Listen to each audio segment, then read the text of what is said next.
저희 법률방송이 연중기획으로 준비한 법률용어 이제는 바꾸자를 시작한 지도 이제 100일 남짓 됐습니다. 그동안 행선지, 앞날, 시방서 등 우리 법전 곳곳에 도사리고 있는 일본식 한자어들을 찾아내 지적했는데요. 오늘도 이런 일제 잔재 법률용어를 지적하고자 합니다. 법률용어 이제는 바꾸자. 오늘은 계기입니다.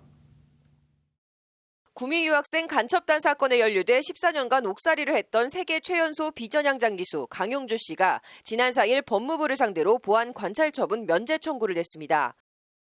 법무부와 검찰이 과거사 과오를 반성한다면서 보안관찰법으로 고통을 주는 건 자가당착이라는 것이 강 씨 측 설명입니다.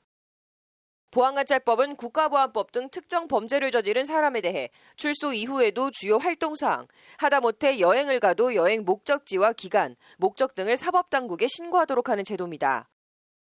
보안관찰법은 일제 때 이른바 불량선인들을 감시하기 위한 보호관찰령에 그 뿌리를 두고 있습니다.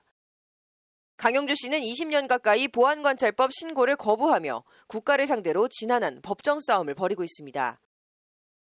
보안관찰법 이거 대표적인 악법 중에 악법인데 일제 잔재로서 내려오는. 네. 이 보안관찰법 제26조에 계기라는 낯선 한자가 등장합니다. 군사법원법 제2조 제1항 각호에 일에 계기된 자에 대한 보안관찰 처분에 관하여는 이라는 조항입니다. 계기는 높이 들 개, 기록할 기자를 씁니다. 한자로는 기록하여 높직하게 붙임이라는 뜻입니다. 법률적으로는 기록해내어 붙이거나 걸어두고 여러 사람이 보게 하다, 즉 규정이라는 의미입니다.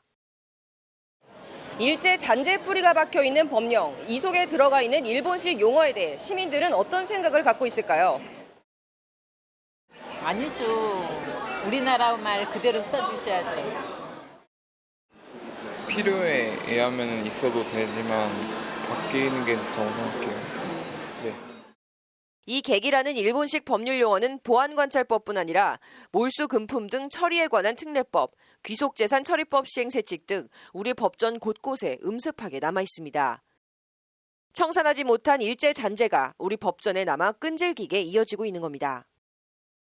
일제 시기에 법학 공부한 사람들이 법률을 만들 수밖에 없는 현실이었고, 그러니까 그 법에 사실은 이 말 속에 역사가 들어가 있는 거죠.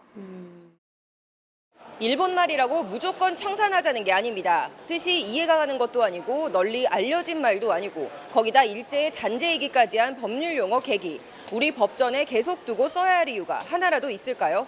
바꿔야 합니다. 법률 용어 이제는 바꾸자. 신세합니다.